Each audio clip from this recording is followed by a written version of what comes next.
आपको मन पकई देवाई चाहूँ कि विजु जनता दल प्राय 8 मास तले 19 डिसेम्बर 2024 रे इलेक्शन कमिशन भारतर निर्वाचन आयोग को गोटे रिप्रेजेंटेशन देथिला और से रिप्रेजेंटेशन रो मर्म या थिला कि किभली भाव रे भोट जो पड़ी ईवीएम मशीन रे आ भोट जो काउंट होईची इलेक्शन कमिशन रो वेबसाइट रो डेटा हिसाब रे सेइठू ही डेटा नहीं कि ता भितरे बहुत परिमाण रो तारतम्य रही आछि और ताकू बुझी हेउनी काहे कि एटा हला सेथिरे मध्ये आमे कहिथिलु कि किभली भाव रे जो दिन भोट पड़ुची पोलिंग डे दिन संध्या 5टा होची पोलिंग डे रो लास्ट टाइम जेते सुद्धा पोल पड़िबो जो माने वोटर आछंती भोट पकई पारिबे और जो माने रही गले से माननकु मध्य भोट पकेवा पे चांस दिया जिवो से टाइम टाको एक्सटेंड करा जिवो आपण माने जानंती और आपण माने समस्त एटा को देखिथिबे कि सेही समय रे इलेक्शन कमिशन 5टा बेले केते भोट पड़े दिन सारा केते भोट परसेंटेज पड़ुची सेटा को आपण माननकु रिपोर्ट करू थाए पब्लिकली रिपोर्ट करे 5टा सुद्धा केते हला 7टा सुद्धा केते हला 11:45 सुद्धा केते हला और ता परे गोटे दिन परे 2 दिन परे पुन थरे केते हला एटा गोटे नुआ प्रक्रिया बहुत स्टेज रे वोटिंग परसेंटेज को रिपोर्ट करिवार सेथिरे आमे जो पिटिशन 19 डिसेम्बर रे देथिलु आमे कहिथिलु कि किभली भाव रे 5टा बेलर भोट परसेंटेज 7टा बेलर भोट परसेंटेज 11:45 राति 11:45 रो भोट परसेंटेज और तार 2 दिन पर भोट परसेंटेज भितरे एते तारतम्य रही और तार गोटे असेंबली कॉन्स्टिट्यूएंसी वाइज कौन है से फिगर मध्य आमे भारतीय निर्वाचन कमिशन को देकी तांकठू आमे उत्तर आशा करिथिलु ए जो तीनोटी विषय थिला से तीनोटी विषय प्रथमटी विषय थिला कि किभली भाव रे एमपी लेवल रे जेतिकी भोट पड़ीची जेतिकी भोट पोल हेची और जेतिकी भोट काउंट हेची से दीटा भितरे सबु पार्लियामेंट्री कॉन्स्टिट्यूएंसी रे डिफरेंस थिला कोठी बेसी कोठी टिके कम किंतु जदि ईवीएम मशीन रे सब जिनस करा जाउची गोटे मशीन माध्यम रे करा जाउची गोटिए भोट रे मध्ये डिफरेंस होबा कथा नु सेकंड हमें कहिथिलु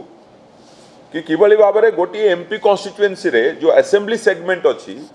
से असेंबली सेगमेंट रो जो ईवीएम गुडा कर जति की टोटल हैला जति की मिसेले हबो और एमपी सीट रो जति की टोटल काउंट करा हला सेथिरे मध्ये तारतम्य थिला कोठी बेसी कोठी कम बेसी भी थिला माने एमपी सीट रो एतिकी अछि असेंबली टोटल मिसेइले ताटू अधिक और तृतीय जो कथा कहली कि किभली भाव रे आशाठू अधिक वोटिंग परसेंटेज 5टा परे सबु कॉन्स्टिट्यूएंसी रे प्राय पड़ीथिला 50% कॉन्स्टिट्यूएंसी रे एई डिफरेंस टा 15% टू 30% हेतिला ओडिसा रो 50% असेंबली कॉन्स्टिट्यूएंसी रे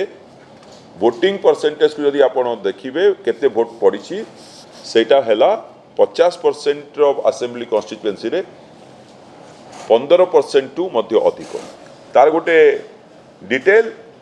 कोठी 15% टू 20% कोठी 20% टू 30% कोठी 10% टू 15% सेटा मध्ये आमे इलेक्शन कमिशन को देथिलु आपण मन को मध्ये दे दे परिबो एथरे सबुटो इंटरेस्टिंग थिला कि केउझर रे जोठारू वर्तमान रो मुख्यमंत्री मोहन चरण माझी निजे निर्वाचित होइचंती सेठी ओडिसा रो सबुटु बेसी तारतम्य थिला 30% डिफरेंस ता माने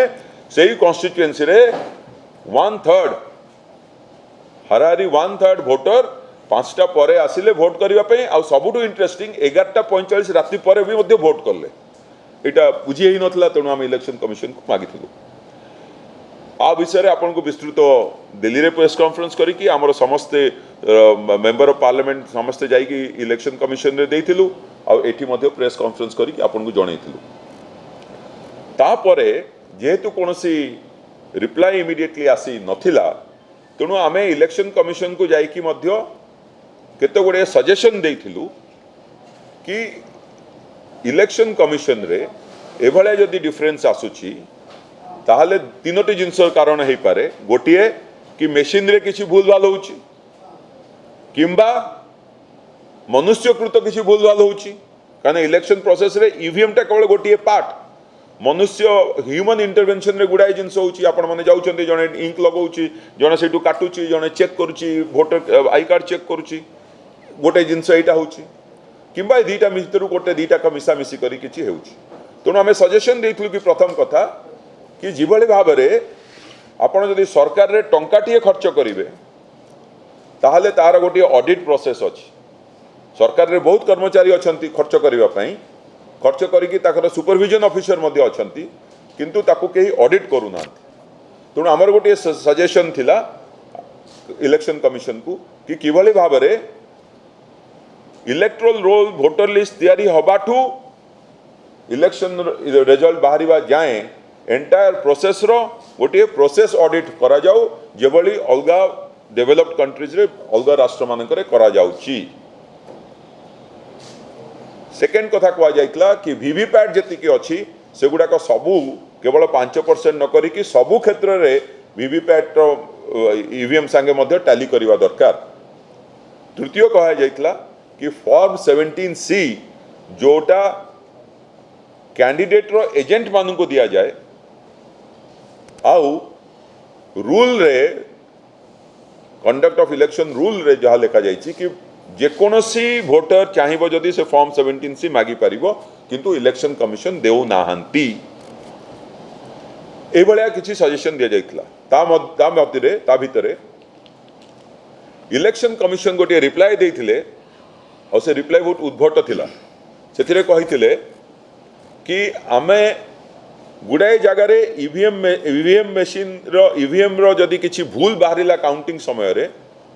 तेणु प्रोसीडियर अनुसार आम से ईवीएम मेसीन टाको काउंट कलुनी से भोट गुड़ा को काउंट कलुनी से कौटी बेसी जो अच्छी बूथ रे काउंटिंग समय कम हो गला तेणु आम पचारू ताले जो जगह बढ़िला जी भोट पड़ी अधिक बढ़िला केमतिया तार तांकर एक्सप्लेनेशन थिला कि आज्ञा मॉक पोल रे जो थिला सेटा कौन से हटाइबा भूली जाइते जोटा कि जघन्य अपराध से आरंभ होला बेलू पोलिंग आरंभ होला बेलू मॉक पोल डेटा डिलीट करके जीरो रु आरंभ करिवार अछि एटा किंतु जो इलेक्शन कमिशन कहले ए दीटा कहले तृतीय कथा कहले आमे फॉर्म 17C जहाँ रूल रे लिखाई सेटा कहूचु किंतु इलेक्शन पिटिशन जेहेतु दिया आइछि हाई कोर्ट रे चलीछि तेणु आमे सेटा देई परिबोनी सेटा स्ट्रांग रूम रे अछि आमे कहलु कि 147 T assembly constituency 21 T parliament constituency election petition केवल 28 टी जगह फाइल होइछि 45 दिन भीतर ही करहब ताटो अधिक हेले हेबनी तेणु 45 दिन भीतर केवल 28 टी होइछि बाकी जगह दबारे कौन असुविधा होछि तार कौन उत्तर मिलला नहीं आज पर्यंत मिलला नहीं आमे बाध्य होई कि हाईकोर्ट रो द्वारस्थ हेबा पई जाउछु आपण माने जानिछंती ए इश्यू उपरे सर्वभारतीय स्तर रे मध्य नेशनल पार्टी मध्य सुप्रीम कोर्ट रे द्वारस्थ होइछंती तृतीय कथा से माने कहले कि जो असेंबली और पार्लियामेंट भीतर कहीं डिफरेंस ना जड़े गला असेंबली दवा पार्लियामेंट देलानी पार्लियामेंट को गला असेंबली देलानी जदि से अच्छी ताले आपण माने असेंबली रे केते वोट परसेंटेज और एमपी रे केते वोट परसेंटेज सेपरेटली अनाउंस करिवार थिला सेटा मध्ये करले नहीं तार कोनोसी उत्तर नहीं एही सब विषय रे जेतेबेले इलेक्शन कमिशन सारू कोनोसी प्रकार रो संतोषजनक उत्तर मिलला नहीं तेणु आमे देखिलु कि इलेक्शन प्रोसेस जो ओडिसा रे हेछि सेटा विशिएटेड सेटा किछि परिमाण रे ता ऊपर ट्रस्ट करिवा ताकू विश्वास को करिवा पई ओडिसावासी भी विश्वास करूनांती आमे मध्ये विश्वास करूनु आउ जहा कहिलु कि जदि इलेक्शन कमिशन कहूछि जे आमे सब ठीक करिछु ताहले फॉर्म 17C दबारे असुविधा कोठी रहला फॉर्म 17C रे सब लिखा हितिबो कि केते मॉक पोल डेटा रही गला के को ईवीएम मशीन टाको से माने काउंट कले नहीं आज पर्यंत दौनांती कहीं रूल रे लिखाई दवाई बाध्य तेणु मना भी करना किंतु दौना यही सब जिनस आम 8 मास तले उठेला परे जाजपुर क्षेत्र रे मैडम निजे सेपरेटली तांकर असेंबली पार्लियामेंट कॉन्स्टिट्यूएंसी रे जो 1500 रु आसपास भोट रे जमा हारी से विषय पर्सनली तांकर गोटे थिला पॉइंट ऑफ व्यू सेटा मध्ये उठेइथिले किंतु चीफ इलेक्टोरल ऑफिसर को ऑफिस रु election commission of India office रु कौन संतोषजनक उत्तर मिलला नहीं से खाली गोटे उत्तर रहा कि जहाँ करिया कथा आपण कोर्ट को जातु आपण मैंने देखंतु इलेक्शन कमिशन गोटे ट्रांसपेरेंट ऑर्गेनाइजेशन भाया काम करने कथा इलेक्शन कमिशन निर्वाचन कमिशन केवल पॉलिटिकल पार्टी पाई नुह गोटे भारतर सिंपल नागरिक जी भोट देउची तापाई मध्य he is accountable election commission accountable हवा कथा गोटे नागरिक जदि चाहूँगी कि मोर भोटा ठीक भाग में पड़ी कि ना मु जानापी चाहिए 17C आप देवे ना आम जदि आम कहलु कि जदि कौन लोक भोट देना ताले सेटा रेकर्ड होता सेटा दिंतु सेटा दौना आपण मैंने देखिथे कि जो प्रश्न कांग्रेस उठे यही प्रश्न ठू आहरी सीरीयस प्रश्न आम मैंने 8 मास तले उठेलु कांग्रेस एवं मन पड़ा से आसिकी से उठाऊँ कहीं राहुल गांधी कहते तेणु से उठाऊँ किंतु ओडिशार जनसाधारण जानते कि किभली भाव में इलेक्शन रो विश्वास योग्यता उपरे बिजु जनता दल जो आधार करिक रिप्रेजेंटेशन देइथिला तापरे लोक सजाग है कि प्रश्न करुछंती कि एटा विश्वास योग्य कि ना ना आमे किंतु चुप न बसिकी ताको एबे हाईकोर्ट जाय नबु दरकार पड़िले जदि सेटा को आहुरी ऊपर को जाय कि सुप्रीम कोर्ट को नवा पई पड़े ताले मध्य करिवु आपण माने देखंतु एबे कांग्रेस पार्टी कहले कि गोटे राहुल गांधी गोटे ट्वीट रे कि आमे चाहूचु कि हमको डेटा दिया जाऊ आमे गोटे ऑडिट करिवु कॉम्प्रिहेंसिव ऑडिट आपण मु कहली 8 मास तले आमे कहूचु कि तमे प्रोसेस ऑडिट करंतु बोली आमे आपण देखिले आमे कहूचु कि डॉक्यूमेंट मिलुनी आए 8 मास तले तेणु इलेक्शन कमिशन सामने रे ओडिशा बासींकर भोटर मानकर जो मनरे अविश्वास जात होईची ताकू इलेक्शन कमिशन पाखरे पहुंचेबार कार्य बिजु जनता दल डिसेंबर 2024 रु करी मार्च मासरे पुणी थे पूरा इलेक्शन कमिशन को जाइए सबू एमपी माने देखा करथिले चीफ इलेक्टोरल ऑफिसर पाखरे मध्य मझिरे मझिरे जाई देखा करछंती आउ एटा आमे करिया पई चाहूचु कि इलेक्शन कमिशन लोकंक मनरे विश्वास जात करू ओडिशावासी मध्य विश्वास जात करू कि जो प्रकार रिजल्ट बाहरी जो प्रकार रिजल्ट परे मध्य बाहरिबो सेटा विश्वास योग्य हेतिबा दरकार राहुल गांधी जो कहिले कांग्रेस पार्टी जो कहूँ वोटिंग परसेंटेज विषय रे आपण मान को कहली प्रथम रे कि संध्या 5टा परे आउ संध्या ता पर दिन 2 दिन पर जो वोटिंग परसेंटेज तार डिफरेंस 7% रु 30% रु ऊर्ध्व आ 30% सबुठु बेसी कोठी मुख्यमंत्री कन्स्टिट्युएंसी रे तार उत्तर मिलला नहीं वीडियोग्राफिक एविडेंस मिलला नहीं केवल कहगला नहीं लोक मैंने जितेबाला मध्य भोट देवे आमर प्रश्न थिला 2009 रे ओडिशा साइमल्टेनियस इलेक्शन होती 2014 रे 2019 रे ता पूर्वर 2004 पर साइमल्टेनियस इलेक्शन चलती आम केवे एमती डिफरेंस 2% रु अधिक डिफरेंस हुए ना फाइनाल जी वोटिंग परसेंटेज मैंने अनाउंस करती आ संध्या 7टा 5टा 11टा 45 सुधा जहाँ करते 2% यही क्षेत्र में केउझर क्षेत्र में मुझे कहूँ 30.64% 5टा रु नेक्स्ट फाइनल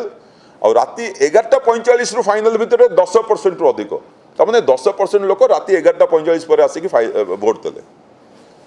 किंबा तांकर जो इलेक्शन कमिशन रो आंसर रहिला कि बूथ रु इन्फॉर्मेशन मिली नथला 2004 मसीह बूथ रु मिलुथला 2009 रे मिलुथला 14 रे मिलुथला 19 रे मिलुथला किंतु 24 रे मिलला नहीं किंतु 2004 रु 2024 भितर बहुत टावर होईची इलेक्ट्रॉनिक कम्युनिकेशन बहुत बढ़ी फोन सर्विसेज बहुत बढ़ी किंतु तांकर कहवा कथा कि फिगर गुड़ाक परे आसला यहीटा गोटे अविश्वास योग्य तथ्य यहाँ इलेक्शन कमिशन सामने आम बहुत थर रखीचु एटा को बिजु जनता दल जो तार डिमांड करथिला कि इलेक्शन कमिशन केवल कहीदेले हम ना कि आम ट्रांसपेरेंटली करुछु they have to be seen to be transparent किंतु एबे जहाँ जना पड़ुची इलेक्शन कमिशन ऑफ इंडिया तांकर जो कार्य करुछंती से कार्यशैली परिवर्तन न आनले एटा गोटे ओपेक ऑर्गेनाइजेशन भितर जहाँ होची केही जानी पारुना जदियो इलेक्शन कमिशन रो एक्जिस्टेंस इलेक्शन कमिशन एथि अच्छी कि डेमोक्रेसी भोटर मान कॉन्फिडेंस अच्छी कि जो भाया करेक्ट भोटर रे भूल भोटर से पशिबे ना फेक वोटिंग हम ना और जो यही जिनसटा हो पार जदि इलेक्शन कमिशन सबू डेटा जहाँ तंकर दबा कथा लोक मन विश्वास जागृत करने से जदि शेयर करेंगे अब आम देखिलु कि प्रोग्रेसिवली एते थर इलेक्शन कमिशन को मध्य देखा कले मध्य डेटा गोटे आम पाखक दि जा पारना आम पाखक आसुना छोटिए कथा फॉर्म 17C पार्ट 2 से कहवा कथा कि आमे बूथ लेवल जो माने काउंटिंग एजेंट थिले कैंडिडेट से दिगला आमे तार उत्तर रखिलु कि जदि थरे दिगला दुई थर देवाई कौन मना अच्छी प्रथम प्रश्न द्वितीय जी मनकर इलेक्शन लड़िला सी यदि नेशनल पार्टी न हो कि इंडिपेंडेंट हो सी बूथ लेवल सब जगह एजेंट दे पारिबो नाही किंतु सी कौन नहीं पारिबो नाही रूल रे लिखाई कि कौन भोटर इलेक्टर निजे मागी पारिबो सेटा मध्य से नहीं पारिबो तार कौन जवाब आज पर्यंत नहीं केवल कोर्टर आडुआड़े ताकू डिली डाली करिकी किभली भाव में डिले करहब से इलेक्शन कमिशन माति तेणु एबे कांग्रेस जहाँ कहले से किसी नूतनत्व नहीं कांग्रेस एथपाई मन पड़ा मु भावुची कि जेहेतु नेशनल लेवल रे राहुल गांधी कथाटा को उठेले किंतु ये जो सीरियस कंसर्न इलेक्शन प्रोसेस उपरे बिजु जनता दल आमर सभापति पूर्वतन मुख्यमंत्री नवीन पट्टनायक निर्देश रे 8 मास तलू इनफैक्ट वर्षे आगुरी ताऊपर काम करागला रिसर्च करागला डेटा अणागला आउ 8 मास तले जाइकी डिसेंबर रे इलेक्शन कमिशन सामने रे उपस्थापित करा जाइतला तापर इलेक्शन कमिशन रो रिप्लाई को मध्य अपेक्षा न करके आउ थे इलेक्शन कमिशन को जाइकी आमे कंस्ट्रक्टिव सजेशन देलु कि आपण प्रोसेस ऑडिट करंतु जोटा एबे निजे कांग्रेस पार्टी कहूची कि आमे कॉम्प्रिहेंसिव ऑडिट करिवु तापरे आमे मध्य तांकर जो रिप्लाई आसिला से रिप्लाई रो मध्य उत्तर देखि कहलु कि आमर तो जमा 28 टी केस हेची 147 टी तो कॉन्स्टिट्यूएंसी अछि बाकी जगह दबारे कोन असुविधा।